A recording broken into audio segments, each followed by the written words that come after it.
अस्सलाम वालेकुम मेरे प्यारे दोस्तों, कैसे हैं आप। मैं हूं आपका होस्ट मोहम्मद आज़म समीर। दोस्तों, मुल्क है जी पुर्तगाल, जहां पे पुर्तगीज़ बोली जाती है। बहुत से लोग यहां पे पढ़ने के लिए जाते हैं और टूरिज़म के लिए जाते हैं, और बहुत से लोग यहां पे जॉब, इन्वेस्टमेंट और बहुत सी चीज़ों के लिए, इन्वेस्टमेंट के लिए, एग्जीबिशन के लिए और बहुत से कामों के लिए जाते हैं। लेकिन आज मेरा फोकस है जनाब पुर्तगाल के वर्क परमिट वीज़ा पे। तो वर्क परमिट वीज़ा को बताने से पहले दो चार बातें तो जहन में रख लें। ये आप खुद अप्लाई कर सकते हैं। You don't need to get Portugal visa by any agent. आप खुद से अप्लाई करें। अगर आप खुद से अप्लाई करेंगे तो मेरा ख्याल है आपके चांसेस ज़्यादा होंगे। और इस सिलसिले में यह है कि इसमें D1, D2, D3, DP visa होता है, ठीक है। और ये जितने भी वीज़ाज़ हैं डिपेंड करते हैं कि आप हाई प्रोफेशनल है या प्रोफेशनल है, या आप शॉर्ट टर्म के लिए आए हैं, लॉन्ग टर्म के लिए हैं। एक वीज़ा 270 डेज़ का है, वो DP वीज़ा है। एक वीज़ा है जो मोर देन 3 और मोर देन 2 ईयर्स है, वो D1, D3, D2 वीज़ा हो सकता है। तो इसके डिफरेंट वीज़ाज़ हैं। अच्छा जी, ये तो हो गया जी इसके टाइप्स। दूसरी बात ये है कि आपके पास 2 डॉक्यूमेंट होने चाहिए, तो आप ये वीज़ा बासानी हासिल कर सकते हैं और ख़ुद अप्लाई कर सकते हैं। पहला ये कि आपके पास जॉब ऑफ़र लेटर होना चाहिए, और जॉब ऑफ़र लेटर लेने के लिए आपकी CV और कवर लेटर जानदार होना चाहिए। इस सिलसिले में बहुत से लोग हैं जो आपको CV बना के देंगे यूरोपियन स्टाइल की, बहुत से ऐसे लोग हैं जो आपको कवर लेटर बना के देंगे। तो इस सिलसिले में मेरी सजेशन ये है, आप किसी की सर्विसेज ना लें, ख़ुद से स्टडी करें, गूगल करें, ख़ुद से बहुत सी वीडियोस देखें और ख़ुद से कवर लेटर बनाएं। आपकी इंग्लिश अच्छी होनी चाहिए, और अगर आप पुर्तगीज़ में लिख दें तो फिर तो वेल एंड गुड है, लेकिन उसके लिए ये है कि आपकी पुर्तगीज़ लैंग्वेज सही होनी चाहिए। अच्छा जी, दूसरा है जी आपका, और जो CV मैंने पहले बताया, CV आपकी हो तो सारे मामला बेहतर हैं, वो यूरोपियन स्टाइल की होनी चाहिए।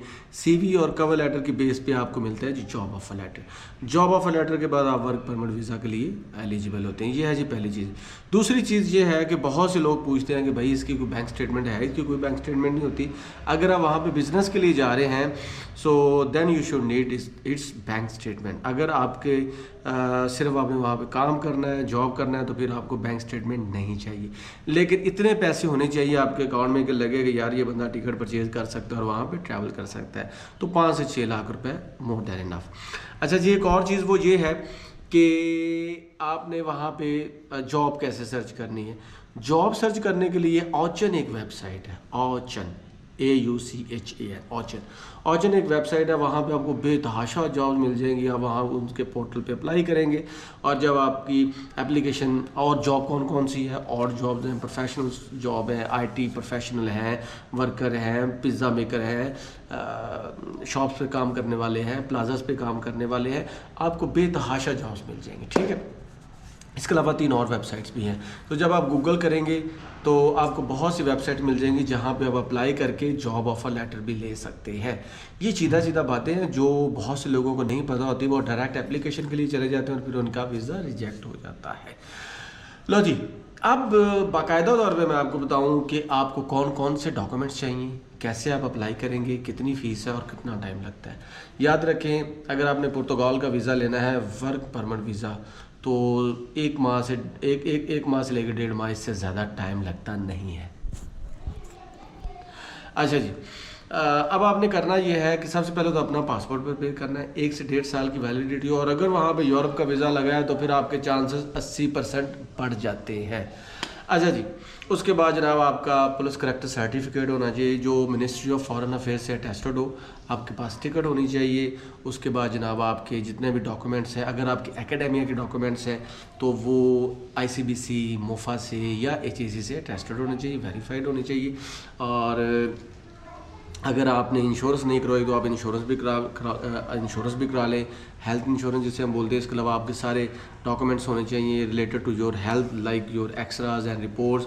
इसके अलावा जनाब आपके पास होना चाहिए बहुत ही इंपॉर्टेंट जॉब ऑफर लेटर। अगर आपके पास जॉब ऑफर लेटर नहीं है, so that's nothing but a wastage of time. आप अपना टाइम ज़ाया कर रहे हैं, वेस्ट कर रहे हैं और कुछ भी नहीं कर रहे।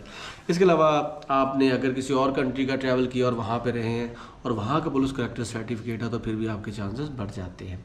अच्छा, यही है चिता। हाँ, एक और बात, अगर आपने पहले से कहीं पे जॉब कर रखी है तो वहाँ का एक्सपीरियंस लेटर, और इसके साथ साथ जनाब अगर आपने कहीं बिजनेस कर रखा है, इन्वेस्टमेंट कर रखी है, उस तमाम के डॉक्यूमेंट्स, इन तमाम को आपने प्रिपेयर करना होता है और आपने इनको PDF पे भी रखना होता है और 2 फाइल्स बनानी होती हैं। तस्वीरें आपकी वाइट बैकग्राउंड के साथ हो जाएंगी और जब आप वहाँ पे अप्लाई करेंगे तो फिंगरप्रिंट्स तो वहाँ पे ही हो जाएंगे, बायोमेट्रिक जिसे बोलते हैं। अच्छा जी, अब आपने सारे डॉक्यूमेंट्स प्रिपेयर कर लिए, आपने जनाब जॉब ऑफर लेटर भी ले लिया, आपके डॉक्यूमेंटेशन फुल्ली प्रिपेयर्ड है, इन लाइन है। अब बारी आती है जनाब आपकी एप्लीकेशन की। अब उस सिलसिले में ये है कि आपने VFS ग्लोबल से लेनी होती है जी अपॉइंटमेंट। अगर आपका केस स्ट्रॉन्ग है तो आपको अपॉइंटमेंट 15 दिन से लेकर 20 दिन तक मिल जाती है। जब आपकी अपॉइंटमेंट कंफर्म हो जाएगी, आप इन तमाम डॉक्यूमेंट्स को लेके जाके वहाँ पे सबमिशन की तरफ जाएंगे और वहीं पे आपके बायोमेट्रिक और सारे मामले क्लियर हो जाएंगे और मे भी हल्का फुल्का सा आपको इंटरव्यू भी देना पड़े। अच्छा जी, जब आपका ये सारे मामला तो हो गए तो उसके बाद जनाब होता यूँ है कि 1 हफ़्ता और 2 हफ्ते और आगे 4 हफ्ते तक आपका इसी दौरान वीज़ा मिल जाता है। चूँकि पुर्तगाल शेंजन जोन में आता है तो शेंजन का कोई भी कंट्री हो 15 दिन से लेकर 30 दिन के अंदर या मैक्सिमम 1.25 महीने 1.5 महीने के अंदर अंदर आपको वीज़ा अवॉर्ड कर देता है। ज़रूरी बात यह है कि जॉब ऑफर लेटर ज़रूर लेके जाएँ। उसके बाद आपको पुर्तगीज़ लैंग्वेज आए तो बहुत ही अच्छा है। MRC और FRC भी करवा लें अगर आप मैरिड हैं और अगर आपका कोई स्पाउस वहाँ पे है तो फिर आपके चांसेस बढ़ जाते हैं। और तीसरी चीज़ ये है कि आप एजेंट हजरात से अप्लाई करने के बजाय आप खुद अप्लाई करें। और as far as me is concern, मैं कोई वीज़ा एजेंट नहीं हूँ, मैं ना ही लॉयर हूँ, आपका दोस्त हूँ, भाई हूँ, आपको गाइड करता हूँ ताकि आप लोगों का भला हो। और ये मेरा डिस्क्लेमर भी है।